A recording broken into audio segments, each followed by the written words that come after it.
12월 11일 우리 초청 연주 행사를 우리는 앞두고 있습니다.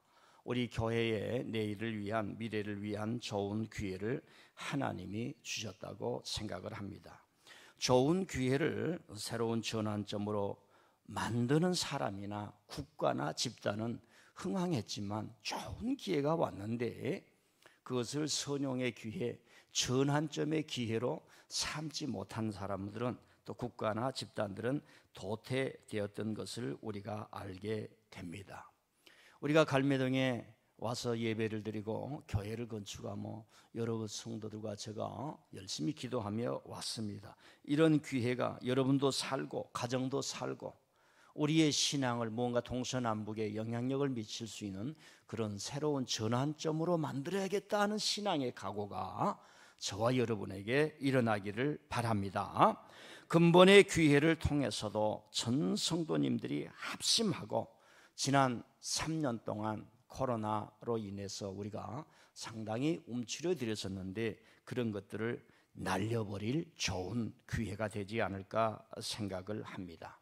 우리가 여기 오기까지 마치 광야의 길을 통과했던 모세와 그의 백성들처럼 많은 어려움을, 또 마음의 짐을 가지고 왔습니다. 그런 어려움과 마음의 짐들은 오히려 지혜가 되었고 앞으로 어떤 어려움이 오더라도 능히 넘어설 수 있는 영적 근력이 된 줄을 믿습니다. 12월 11일 행사를 통해 저와 여러분의 신앙이 다시 일어나고 힘을 합하는 영적 축제가 되고 주위에 우리 교회를 알리는 절호의 찬스를 만드는 은혜의 기회가 되기를 바랍니다. 여러분, 예수님을 몰라서 예수님을 못 믿지만은 교회를 몰라서도 예수님을 소개받지 못하기 때문에 예수님을 알지 못하고 이 세상을 왔다가 그냥 가는 사람들이 너무 많다는 소식을 우리가 알게 됩니다. 수많은 사람들이 또 교회를 알지만은 요즘은 사람들이 상당히 세련이 되어서 자기가 선택하고 싶은 교회가 있습니다. 그 사람들 마음속에는 그래도 주관적이지만 어떤 교회가 참 교회인가, 어떤 교회가 귀한 교회인가 다 똑같지만, 다 비등비등하지만 어떤 교회가 그 정도를 추구해서 열심히 살았는가. 오늘 우리가 테드 강연 바이올린 연주회를 봤는데 저런 인류의 대가들은 어렸을 때부터 다른 길을 보지 않고 놀 시간에 저 길을, 정도의 길을 걸어가다 보니까 20세기에 세계에서 인물이 되는 그런 길을 걸어가는 것을 우리가 교훈적으로 느낄 수 있지 않습니까? 그래서 근본의 기회가 하나님이 주신 축복의 기회다, 저와 여러분이 또 믿으면 얼마나 좋을까 생각해 봅니다. 자, 그런 의미에서 이번에 우리의 교회 행사가 과연 하나님 주신 절호의 기회인가, 어떻게 전환점으로 삼을 수 있는가, 이런 걸 알기 위해서 오늘 읽은 말씀을 살펴보고자 합니다.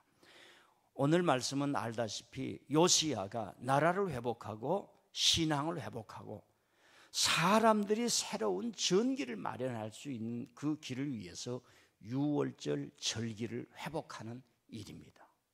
예수님이 오시기 전 600년 전의 이야기입니다. 거의 감이 오시죠? 예수님이 오시기 전에 600년 전에 일어났던 일입니다. 이 요시야는 엄청난 장부의 스피릿, 이 기질을 가지고 나라를 이끌었던 사람입니다. 그리고 어떤 일에 자기가 맨 앞에 가서 서서 백성들이 따라오게 만들었고, 자기가 먼저 헌신하고 자기가 먼저 전장에 나가고 부하들을 시켜서 전쟁하라고 한 것이 아니라 자기가 직접 말을 타고 칼을 들고 전장에 나갔던 이런 장부의 기계가 컸던 사람입니다. 얼마나 작심을 했으면 모든 백성들을 새롭게 해야 한다는 거대한 이상을 가지고 죄를 씻고 여호와의 신앙을 반드시 회복해야 한다는 그런 정책을 썼기에 오늘 읽은 18절의 말씀에 이제 좀 큰 평가를 하는 거죠. 굉장한 평가를 하는 겁니다. 사무엘 때부터 지금까지 이처럼 유월절을 지켜보지 못했더라고 평가를 하는 겁니다. 그건 평가입니다. 절대적인 기준이 아니에요. 사무엘이란 말이 왜 나온 거 하면 사무엘 시대에서야 사람들의 영적인 기계, 질서, 단합 이런 것들이 이루어졌기 때문에 그렇습니다. 우리 교회도 이제는 노예에 소속하고 총회에 소속하고 원래부터 우리가 대한예수교 장로회 통합측에 속해서 또 우리가 교회에 오면 목사님 계시고 장로님들 계시고 여러 성도들이 서로 봉사하고 힘을 합하는 이렇게 선지자 사무엘 때처럼 영적으로 질서가 잡힌 줄 믿습니다. 그래도 우리 교회는 일부 예배를 드리지 않지만 다 장로님들이 교구별로 경건회를 하지 않습니까? 경건회 하지 않는 사람들은 오다가 빵꾸가 터질 빵꾸가 나지도 않아서 잘 나오실 수 있기를 바랍니다. 얼마나 은혜가 되는지 몰라요. 제가 방에 있으면 찬송 소리 들려옵니다. 지하에서 들려옵니다. 할렐루야 서로 인사합니다. 예, 그런 것처럼 이 요시야 왕 시대에 그런 유월절을 지켰다는 겁니다. 그러면 우리는 묻습니다. 우리는 이렇게 요시야 왕은 누구야? 제가 잠깐 설명을 해드리겠습니다. 자기 아버지가 아몬이었어요. 아몬. 또 아몬들하고 그렇게 생각하지 마세요. 아몬이었는데 엉망이었습니다. 그리고 2년 동안 왕이 되었는데 폭군이었어요. 폭군이 되면은 반대 세력이 생길 수밖에 없습니다. 자기 할아버지가 문하서에 있는데 더 폭군이에요. 그래가지고 자기 아버지는 2년 왕하는 사이에 부하들이 반란을 일으켜서 목을 쳐버렸어요. 그것을 어린 1살 때 경험을 합니다. 그리고 피신을 했다가 누가 피신시켜줬겠죠. 왕은 함부로 왕이 될 수가 없었죠. 핏줄에서만 왕이 되니까 다시 이 나라를 새롭게 살리고자 하는 세력들이 있겠죠. 예, 그때는 촛불 세력이 아니었겠지만 그 왕궁에 있었습니다. 7년을 기다리는 거예요. 그리고 이 왕을 8살이 되었을 때에 뭡니까? 왕을 세우게 됩니다. 8살에 그 모습을 보게 됩니다. 죄송합니다. 요아스 얘기를 좀 제가 했어요. 요시야. 그래서 8살에 왕이 됩니다. 8살에 왕이 되는데 무슨 힘을 발휘할 수가 있겠습니까? 옆에서 가르쳐주고 알려주고 그래서 하다가 8년을 기다립니다. 8년을 기다리면서 16살이 됐을 때 자기 정책을 선포합니다. 16살에 통치의 원칙을 선포한다는 것은 사실 불가능합니다. 그런데 이 요시야 왕은 해낸 겁니다. 영적인 16살이 넘을 수 있기를 바랍니다. 교회를 10년 다녔는데 영적인 나이가 3살, 5살 되면 어떡 하겠습니까? 요시야는 16살에 드디어 정책을 선포하고 신앙을 부흥시키며 산당에 가서 교육받지 않고 신앙생활은 우상 숭배를 다 없앱니다. 다 없앱니다. 그 일을 차근차근 해나가는 겁니다. 그 일은 주위에 하나님의 나라를 같이 해보십시다 하는 훌륭한 세력들, 그 다음에 성도들이 있었다는 것을 우리가 알게 됩니다. 그러다가 성전이 허물어져 있는데 사람들이 관심이 없는 거예요. 우리 교회에 비가 샌다 하면 자다가도 달려오지요. 우리 교회 탐 크루즈 같은 사람이 강림을 해가지고 이 불을 총을 쏘면서 이렇게 한 거 안 보셨습니까? 우리 교회에 무슨 일이 있다 그러면 여러분들은 막 달려오지요. 나는 우리 교회 교인들이 그런 사람이었어요. 그렇게 해서 여기까지 오지 않았습니까? 그래서 성전을 수축하라, 회복하라 하다가 열심히 일하는데 지하에서 흙 속에서 금덩어리가 나오는 겁니다. 그게 뭐냐면 모세가 전한 두루마리, 그때는 책이 두루마리로 되어 있는데 그걸 발견한 거예요. 우리가 의아하지 않습니까? 어떻게 하나님을 믿는 이스라엘 백성들이 하나님의 말씀은 지하에 처박아 놓고 보지도 않고 왕들이 일어나서 폭행을 했던 거예요. 여러분, 이 구약을 보면 오늘 근대 사상을 우리가 배울 수가 있습니다. 이 구약에서는 왕들이 하나님이 왕되게 하셨다는 것은 신앙 고백인데 이 왕권은 신수설이 왕권을 절대화시킬 수가 없어요. 그래서 구약을 보면 왕이 하나님의 뜻을 행하지 않으면 부하들이 그냥 목을 그어버렸습니다. 그런데 인류는 왕들로부터 너무나 많은 세뇌 교육을 받아서 조선도 마찬가지. 이 왕권은 하늘이 임하고 하나님이 신이 주었기 때문에 너희들은 피가 다르고 할 수 없다 해서 2500년이 흐르는 겁니다. 그래서 겨우 프랑스 혁명 1800년도에 국민이 왕을 선택할 수 있다, 이 사상으로 바꾸어지는 거예요. 우리는 100년 전 조선시대 만렙까지 그런 생각을 갖지를 못했습니다. 그리고 전쟁이 나고 일제 식민지를 통해서 왕제도가 없어지는 거지.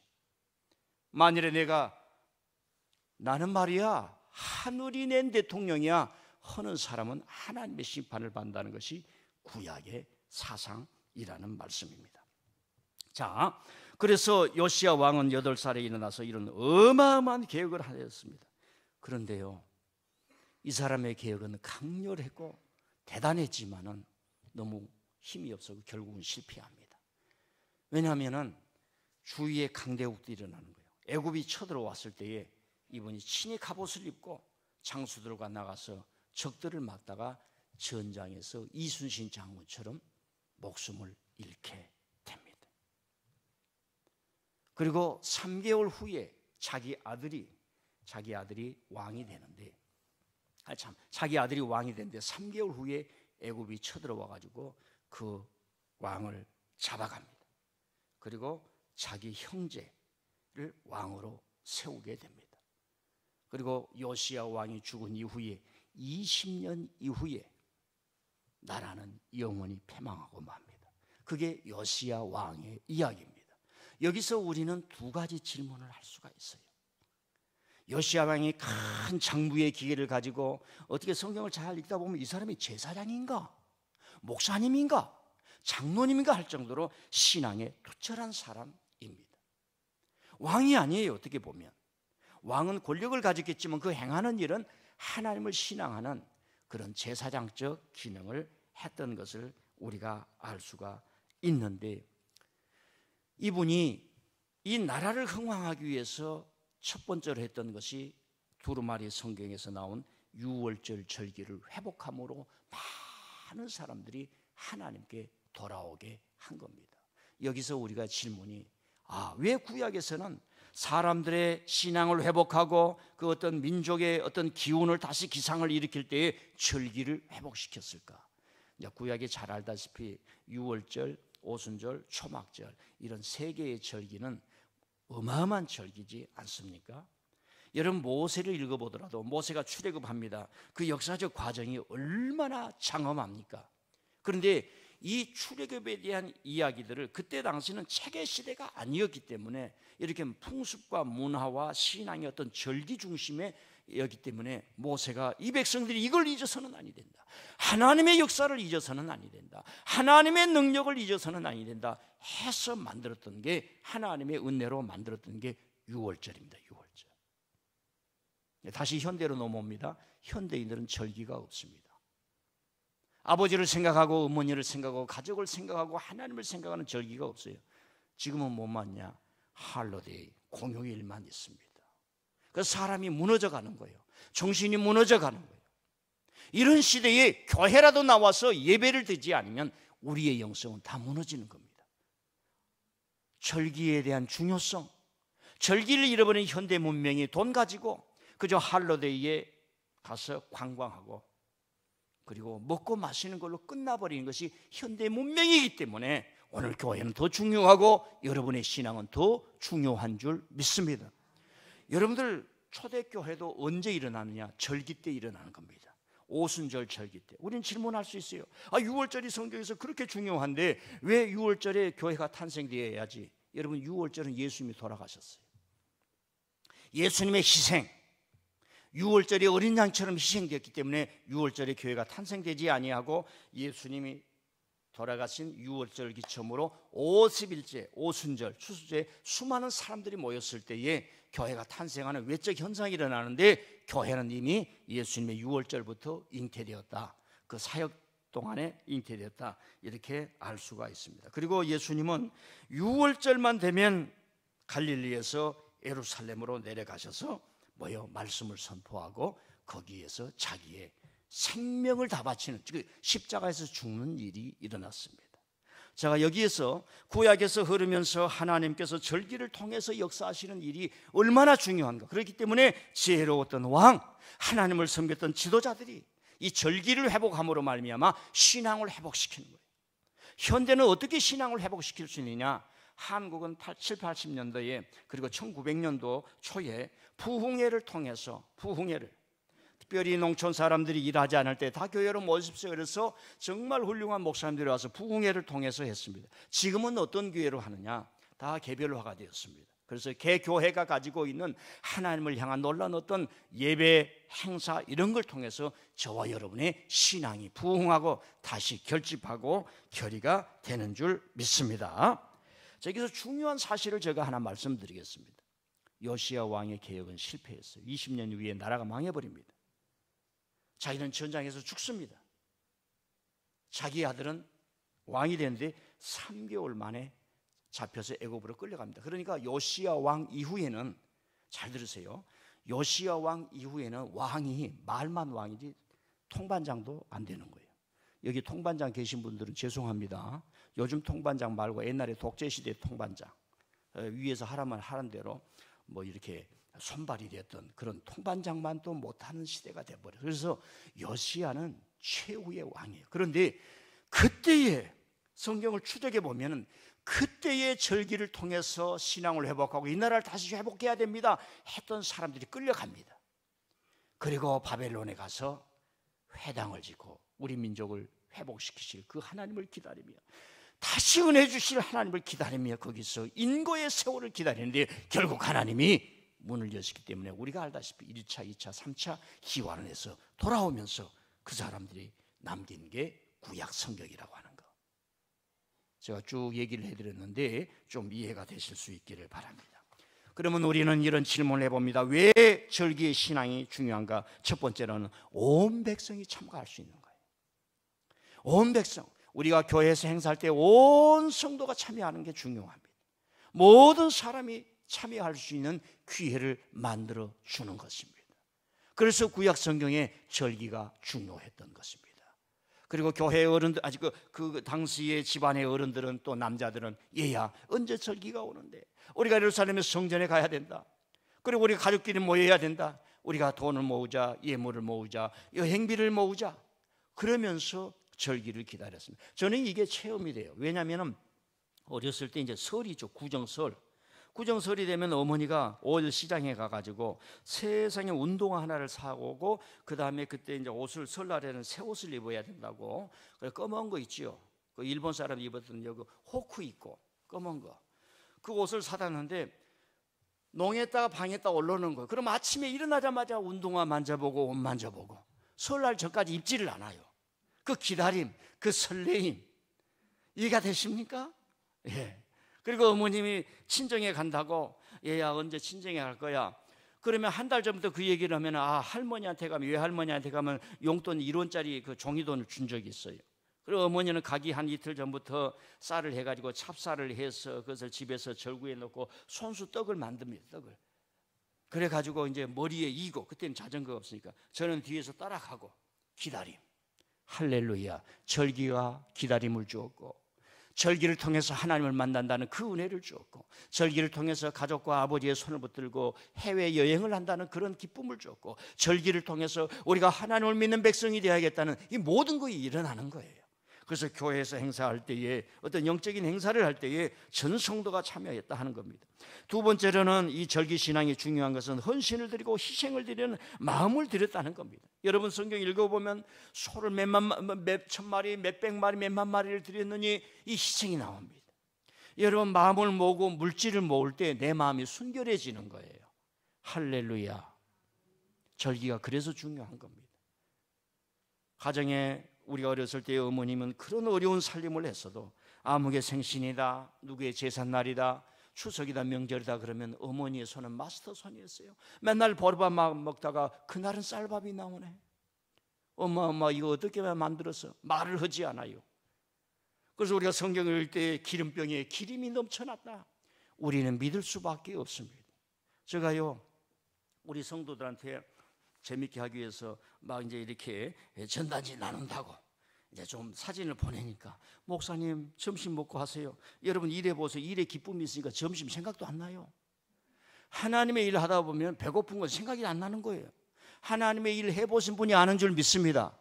가서 불로 지져보고 말입니다. 김치를 담가보고 교회에서 그 식당에서 일을 해보세요. 우리 교회 식당 분들이 얼마나 열심히 전단지를 나눠보세요. 처음 나가기가 어렵지요. 한번 하다 보면 얼마나 기쁨이 오는 줄 모릅니다. 그러니까 어떤 사람이 그러더라고요. 이거 목사님 식사하고 하세요. 그래가지고 식사비를 주시더라고. 할렐루야. 줄 필요 없어요. 제가 안 먹었다고 거짓말을 그냥 얘기하는 거예요. 여러분, 이 절기가 중요한 게 그렇습니다. 온 마음과 온 정성을 모을 때 내 마음이 성결해지는 거예요. 그걸 도둑놈에게 드린 게 아니라 하나님께 드리니 그 하나님의 순결함이 오는 겁니다. 백성들이 깨끗해지는 거예요. 물질 관리에 대한 깨끗함이 일어나는 거예요. 대한민국 모든 선진국들의 부패가 뭐예요? 물질 관리를 하지 못하는 거예요. 나는 공직자들이 100억씩 재산을 가지고 있다는 게 이해가 되지 않아요. 평생 판사를 했는데 50억, 100억이 있다. 불가능한 얘기입니다. 불가능한 얘기예요. 아파트 건설할 때 범죄자가 왔는데 뒤로 받지 않으면 그건 불가능한 얘기예요. 그래도 나는 깨끗하다고 하지 않습니까? 그러나 하나님은 저와 여러분의 물질 관리를 거룩하게 함으로 말미암아 내 심령이 깨끗하고 내 마음이 깨끗하고 그런 영적 건강을 주신 줄 믿습니다. 세 번째로는 절기신앙은 단순한 행사가 아니라 하나님의 말씀에 근거한 유월절 행사, 두루마리, 하나님의 말씀에 근거해서 했기 때문에 하나님의 말씀을 회복하는 일로 말미암아 요시야 왕은, 그리고 구약의 위대한 지도자들은 모두가 다 유월절 절기, 특별히 하나님을 신앙하는 그 절기를 회복함으로 말미암아 거대한 행사지요. 요즘 말로 말하면 거대한 영적인 문화 행사입니다. 이런 걸 통해서 만 사람이 참여하게 하고 하나님의 말씀으로 다시 들어가게 했다는 것입니다. 요즘은 다 개교회가 있기 때문에 요소에 가서 이렇게 예배를 드리며 말씀을 전파해서 하나님께로 오게 하는데, 이런 절기를 회복을 통해서 요시야 왕은 어마어마한 일을 하는 거죠. 하나님의 계획 속에 장기적으로 보면 이스라엘은 심판받아야 돼요. 여러분이 판사라고 생각해 보세요. 온갖 대한민국 돈은 다 빼먹고 부패를 행한 사람들을 벌을 안 주겠습니까? 안 주면 고쳐지지, 그 사람도 고쳐지지 않고 그 주위가 고쳐지지를 않아요. 성경을 읽어보면 용서 전에 하나님이 반드시 죄의 대가를 준다는 겁니다. 죄의 대가가 없이는 용서가 아니에요. 우리가 함부로 성경을 통해서 용서를 하는데 신학적으로 보면 용서 속에 반드시 하나님의 심판이 있는 겁니다. 저와 여러분이 경험적으로도 하나님 아버지 두 손 들고 울어도 못하네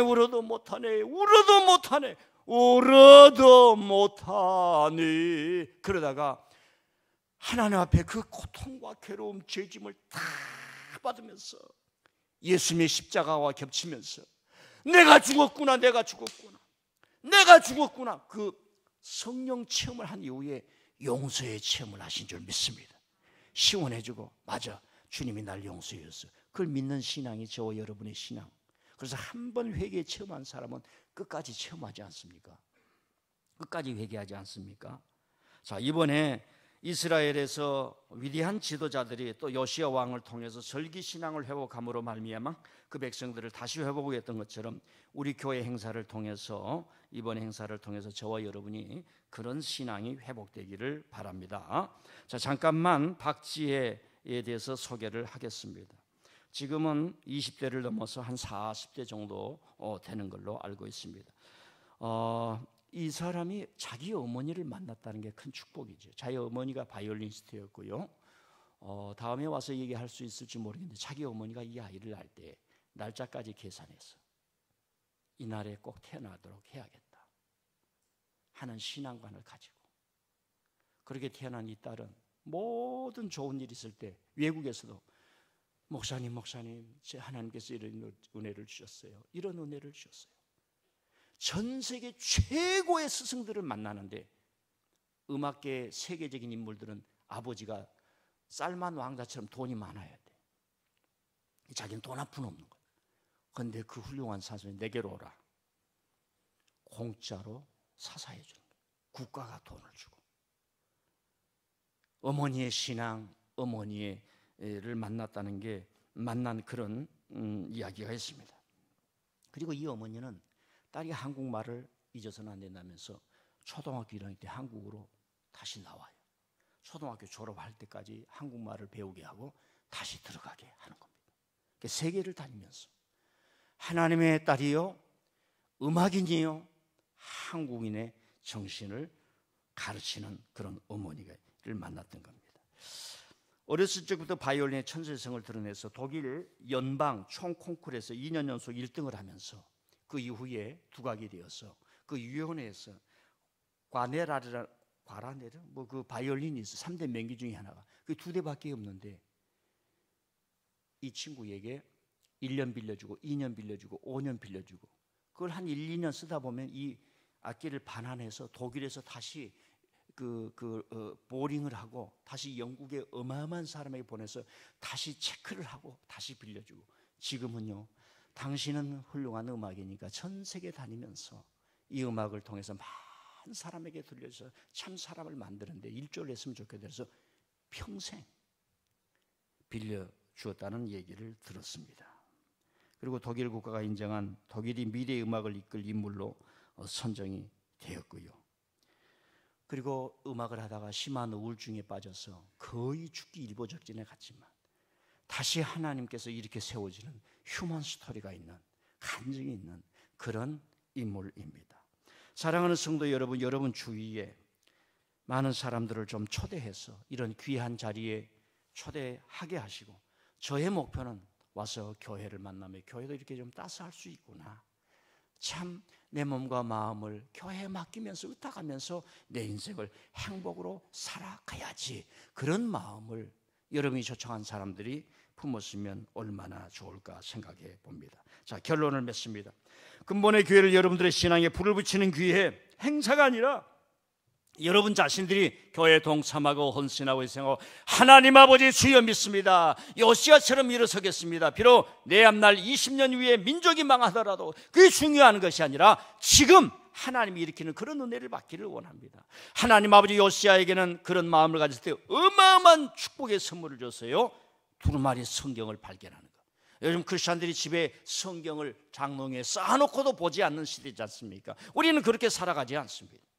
여러분, 이순신 장군이 왜 그 남해 해변에서 일본 척을 못 질렀겠습니까? 한양의 도성에 있는 선조와 그의 일당들 아주 깡패 집단같이 나라를 지키려고 하지 않고 공익을 행하지 않고 무슨 일 있으면 다 도망이나 가고, 그리고 무슨 상은 다 누가 받느냐?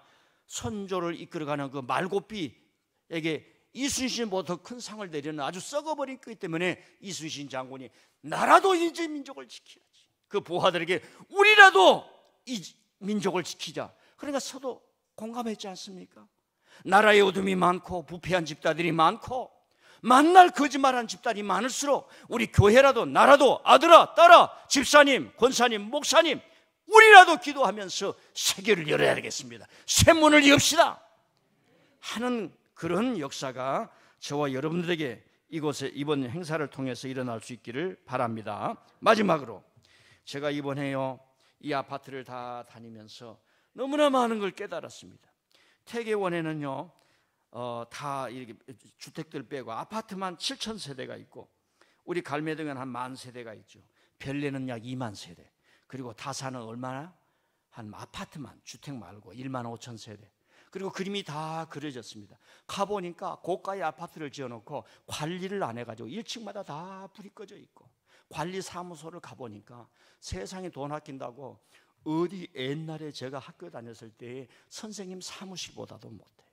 여러분, 건축을 할 때 이 요법이 있습니다. 진정으로 건축을 통해서 휴머니티, 이 인간성을 만들어내려고 하면 건축비만큼 관리비가 든다. 좀 죄송해요. 제가 미국에 사는 미국 사람들은 관리를 잘해. 50년, 100년이 된 건물에 가면 깨끗해. 우리나라는 3년만 지나면 화장실을 갈 수가 없을 정도예요. 여기를 보면서 우리가 관리를 잘해야겠다. 우리 교회도 이렇게 닦아주고 쓰레기도 주고 더러우면 내가 먼저 하고 아멘도 안 하시고, 영적 관리, 내가 설교를 잘하고 목회를 잘한 게 아니라 준 것 동안이 아니라 우리 성도들의 영적인 말씀 관리를 잘해야겠다. 한번 따라합시다. 아하. 신앙 관리. 좋은 음식 먹으면 몸이 뭔가 망가지는 거예요. 관리. 그리고 또 하나 깨달은 건 뭐냐면 여기에 상황을 알게 되었어요. 저도 나이 먹고 나이 70 되면 싼 데 가서 돈 한 데 가서 살아야지. 그런데 여러분 절대로 그러면 안 됩니다. 이 지역을 가보니까 싸고 같은 데 가면 주위에 관리가 안 되니까 사람까지 값이 안 쳐져. 마음대로 살아버려요. 비용을 들더라도 여러분의 인격과 신앙을 잘 높여주는, 리스펙트하고 존경해주는 그런 곳에 가서 살아야 할 줄 믿습니다. 그러려면 하나님의 축복을 받아야지. 옆 사람이 중요해요. 한번 따라합시다. 같이 삽시다. 같이 삽시다. 같이 삽시다. 비용이 들더라도 관리를 잘해주는 곳으로 가야 돼요. 우리가 고가의 어떤 지역을 택하는 것이 아니라 서로 격려해주고 깨끗하고 그렇게 살아야 저와 여러분의 어떤 신앙이라든가 이런 것을 뭡니까? 존경받고 사는 것을 제가 이 지역을 돌면서 알았습니다. 예, 이 지역은 제가 매일마다 기도할 수 있어요. 태계원 어느 길로 가면 아파트가 있고 벨레가 뭐 어디 갔다 있고, 그래서 정탐과 땅을 밟았다는 이야기가 여기에서 나오는구나. 할렐루야. 12월 11일 날 하나님께서 크게 은혜를 주시고 내일부터 초청자 명단을 써서 기도하시면 여러분이 받은 그 은혜가 그들에게 전달이 될 줄 믿습니다. 하나님